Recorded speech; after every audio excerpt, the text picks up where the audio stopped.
and welcome to Infinity. I'm George Rask, sitting in for Charlie Seraphin. For the next half hour, we're going to be talking about a phenomenon of mind over matter called firewalking. It's a return visit for our guest, Larissa Vilenskaya, who's been engaged in parapsychological research for more than 15 years. She is a Soviet-trained engineer and conducted research in the Soviet Union for several years. She's been in the United States since 1981, where she continues her research. Larissa Vilenskaya is the editor of Psi Research, an East-West parapsychological journal which is very readable. She became interested in firewalking a while back and has been studying the phenomenon and is just about to start teaching it to others. Welcome to Infinity. Welcome back to Infinity, Larissa. What is firewalking? Firewalking is a well-known phenomenon which was included in ceremonies and rites of Christians and Eastern religions. It's plainly saying walking on hot coals, red hot coals. Sometimes it's in Polynesia and other South Pacific islands. It's done on hot rocks too. But for myself, I prefer coals. Okay. How long has this been going on? How long has it been practiced? Well, it's known as far as written history goes. I read reports from dated back centuries that various religious rituals included firewalking. And the most interesting thing is that people who choose walk on hot coals as a part of the ritual, or later I will tell about workshops we're conducting, despite of very high temperatures involved, they not get burnt. No injuries to the people? No injuries except occasional blisters, no serious injuries. And in fact, this is most unusual, because when I became interested in firewalking, I spoke to several burn specialists, MDs, people who treat burns, and they told me that it's impossible, that if a person accidentally stamps in campfire, he or she will have third-degree burn, that even very brief contact with the surface of red-hot coal is sufficient to burn the skin surface. But we still have firewalking phenomenon when people can walk on these hot coals and not to be burned. Why do they do it? In religious rituals, they do it as a part of the ritual to test their faith, and this is usually a purifying ritual, and it's different in different countries. It happens in Japan, India, Brazil, South Pacific Islands, and scientists studied firewalkers in Greece. In Greece, every year in May, they have a festival of Saint Constantine and Helen, and in one village in Greece, they conduct firewalking ritual when dozens of people dance on hot coals, and no one of them is burnt. But when one Californian, Dolly Birkin, started to conduct firewalking workshops to teach people how they can walk on hot coals without burning themselves, he had in mind to show people that we have really much potential and that we can use our potential. There is some built-in mechanism in our body that we can protect ourselves. Is this a case of mind over matter? Well, it's difficult to say what it is exactly. The scientific studies are in process, and we don't have exact answers. I believe that it's connected with some glands in the brain with secrete chemicals, and these chemicals, like endorphins and other neuropeptides, control the bodily functions and processes. And when people just ready to step on these hot coals, chemistry of their body changes, and this gives protection. We don't know the exact mechanism. We are coming closer to understanding it, but at the same time, this is a demonstration of this much power our mind have over the body, and it's key to healing. Many physicians believe now that the process which permits people to walk unharmed on these hot coals can reveal us much in understanding how the human mind can heal the body and how we can heal ourselves. And this is the most important. Well, now there isn't any healing that takes place in firewalking, is there? You don't actually ever get burned, do you? Well, I believe that we don't get burned during firewalk, but when I speak about healing, I speak about quite a different process. That we all have some physical problems, serious or not serious. Many of us have a number of psychological problems in our lives. When I speak about healing, I speak about healing in general, in much larger sense. I speak about the ability of mind to control and regulate the bodily process. And after firewalking, people report about incredible physical and psychological healings for themselves. They not only unharmed after the firewalk, they feel incredible changes in their lives, in their attitudes, in their ability to control themselves. And this I mean when I speak about healing and its connection to firewalk. Well, now you've done this. I've done this about a dozen of times. How did it feel when you were doing it? Well, it's incredible. Especially when it was the first time. You feel that there is no force which can just push you there.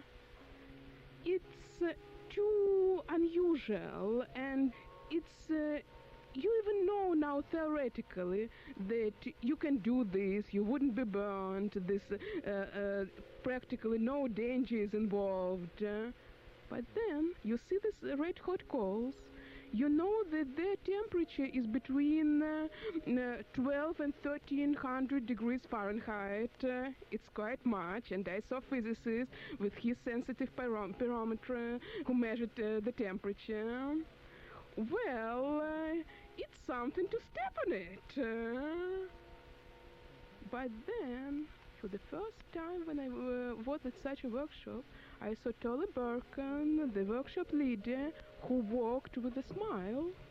And then I saw others who were walking. And then I thought, well, if they can do this, why I can't do this? And I went, and it was incredible. First, I didn't feel any heat at all. Just like walking on hot sand, not really very hot. And it was so much internal preparation and so much stress first and so much indecision. Then, when it's over, well, I did it. It's possible. It's possible for people. It's possible for me. It's possible for everyone. And this was incredible. We really have this power to protect ourselves even from 1300 degrees hot coals. How can you take that feeling of power and invulnerability and translate it into some other arena in your life? Could you walk across the street and stop a car that might be careening at you? Well, maybe it's too much, and I don't want to violate traffic laws and put drivers in such a situation that they have to simply stop at any car. It's too much, I think. But in any event, I found that this incredible power can be transferred to other areas of life. Where, for example? First, in health and healing, that, as I mentioned, when we have physical problems or we have psychological problems, we usually think that it's something that we can't change. We go to doctors, we take pills, we're unhappy. Well, if I didn't have this problem, I would be really happy, but now I have this pain, I have this ache, I have this, I have that. If we understand that we can control our body to the degree that we can heal any injury, any illness, any disorder, just by understanding that we can control it, this is important, of course. If we start when the disease or disorder is really in progress, maybe it's not so easy, but I know cases that people were able to heal cancer in themselves. Tolly Burkan, my first teacher of firewalking, told that he was scheduled for surgery, having a tumor in his abdomen. And someone who works with cancer patients and teaches imagery techniques told, you can heal yourself, you can rearrange atoms of your body. Just visualize that your tumor is dissolving and these atoms rearranging themselves in such a way that it's turning into water. Is that something that anyone can do, or does it take incredible powers of concentration?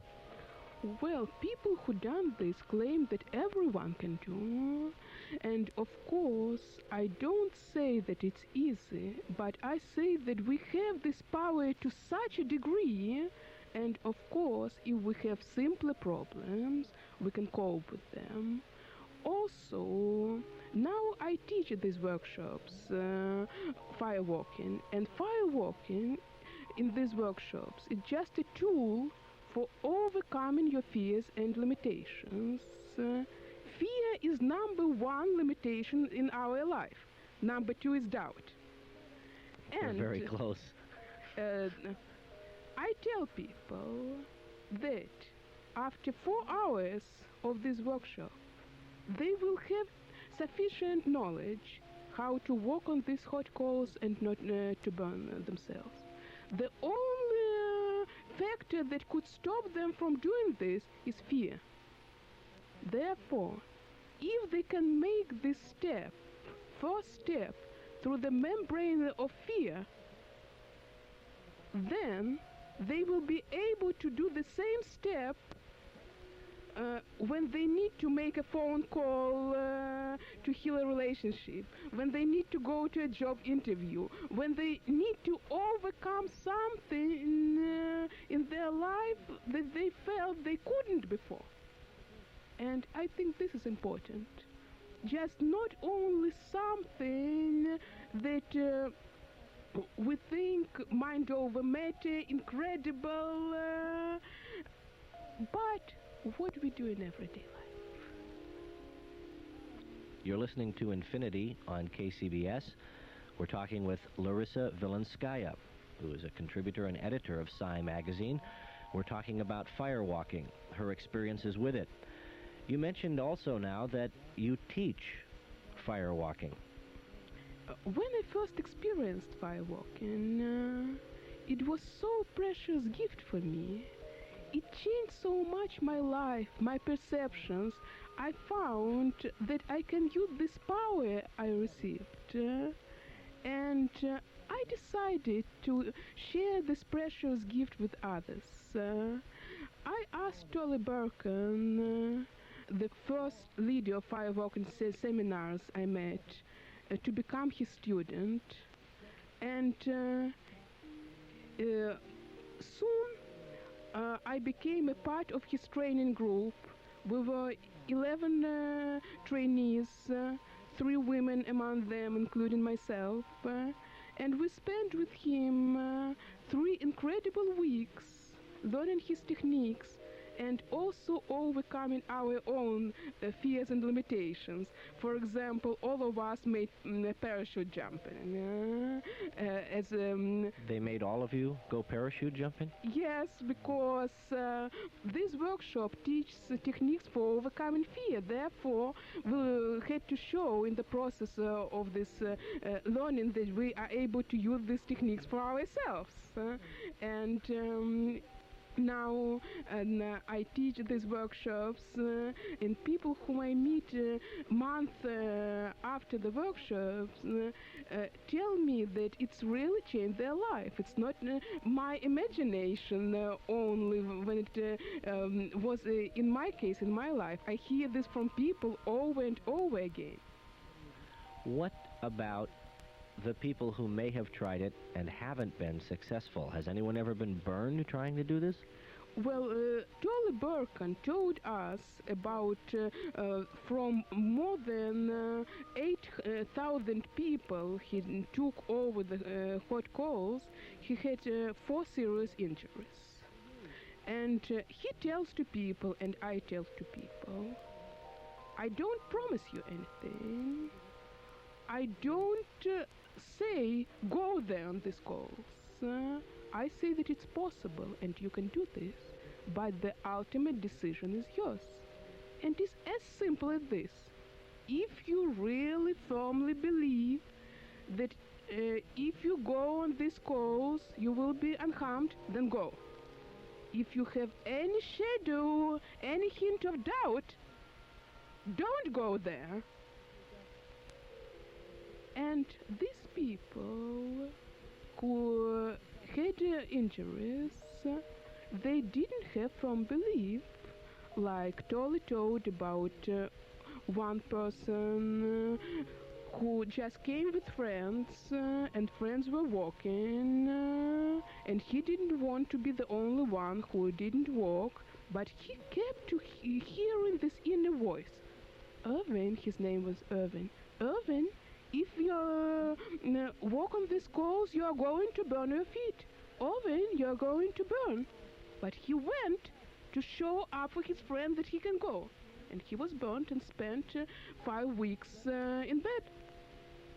Therefore, it's not just a very easy thing. I don't tell people, go there. I tell, listen to your inner guidance. If you feel like doing this, if you tell yourself, I will go, and your body relaxes, then go. Then if you feel confident. But of course, it's necessary to be careful. You have mentioned that you use this as a method for helping people and helping yourself to overcome other fears, to unlearn their fears, so to speak. But this has been practiced for centuries. Why have other cultures done it? What was the meaning for it? It's similarly the same, different in different cultures. Usually it's a kind of purification ritual, as I mentioned already. In many cultures it's a test of a particular religious faith or belief. But people feel that it gives them much, and they unconsciously keep following this ritual. It's done as a ritual. For different reasons. For as a different test of innocence? It's known from history, too, that it was used as a test of innocence in some cultures, in some countries. If person says the truth touching red hot metal, he wouldn't be burned. Oh, well, it's almost legends which came from different countries and from different cultures. And I read much about this, but I prefer to talk what I saw and what I did myself, because history is history. It's difficult to verify it. You were a scientist. Well, I studied engineering, studied parapsychology and human potential, worked as a researcher in the Soviet Union and in this country. I think I am.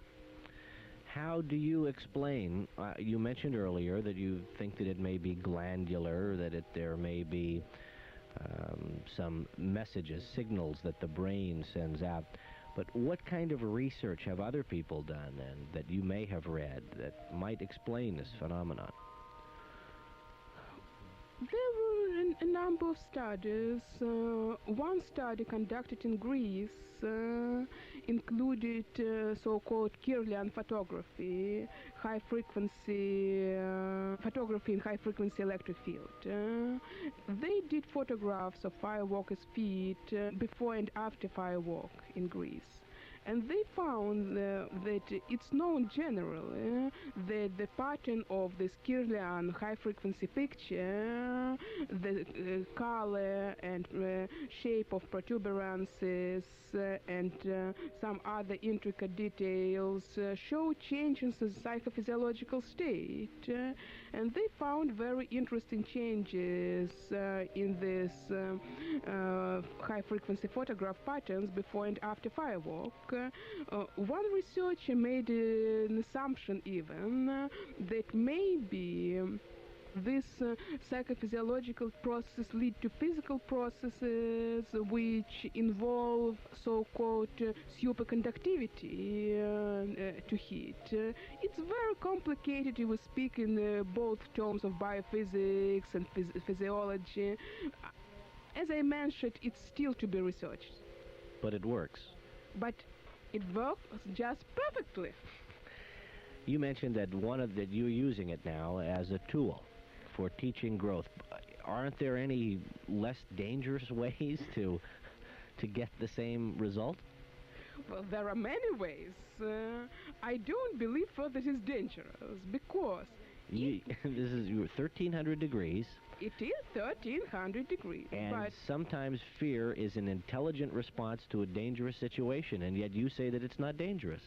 Well, first, it's really fear is quite an intelligent response to a dangerous situation. But what I teach people, that fear have to be your counselor, your advisor. That if you encounter a dangerous situation, then you have to understand, yes, I have to be careful, I have to put my peak performance here, but not to allow fear to stop you from action. If you see that action is not so dangerous as it seems to be, we create our reality.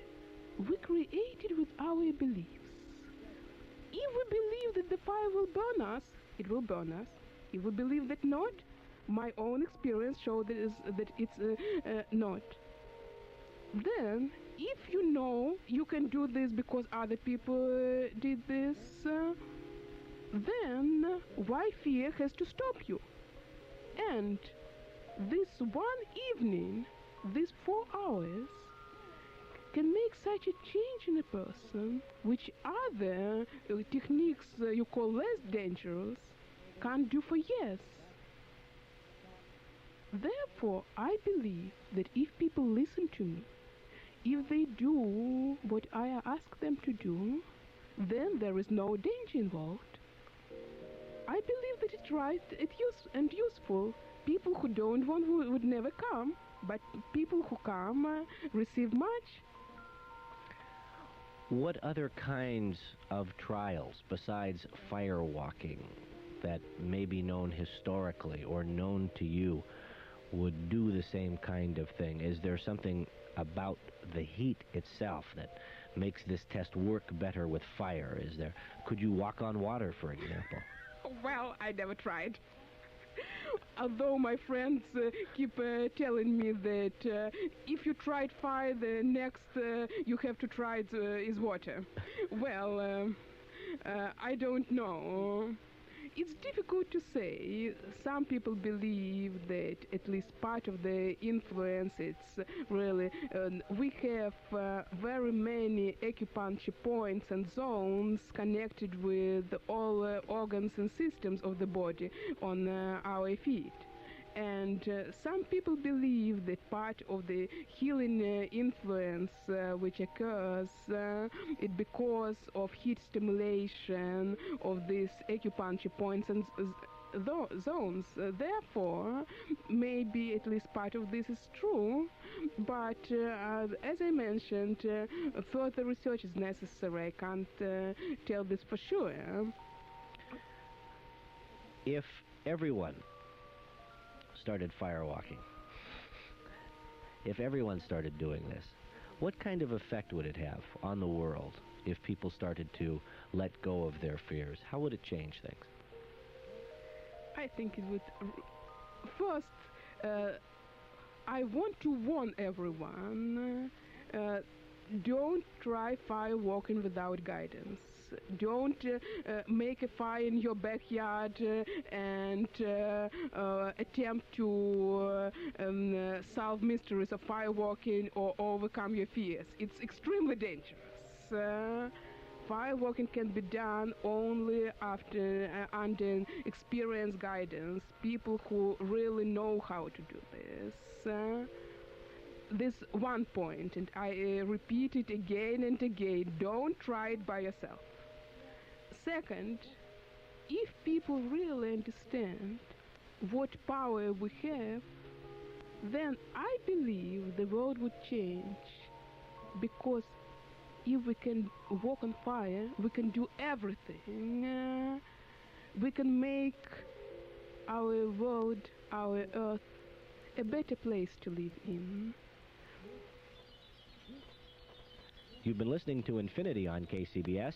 Our guest has been Larissa Vilenskaya on firewalking. If you would like more information about this program or a previous broadcast, write to Infinity, KCBS, San Francisco 94111.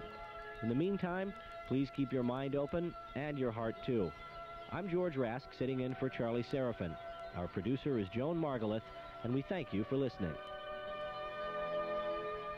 KCBS weather. 10:59.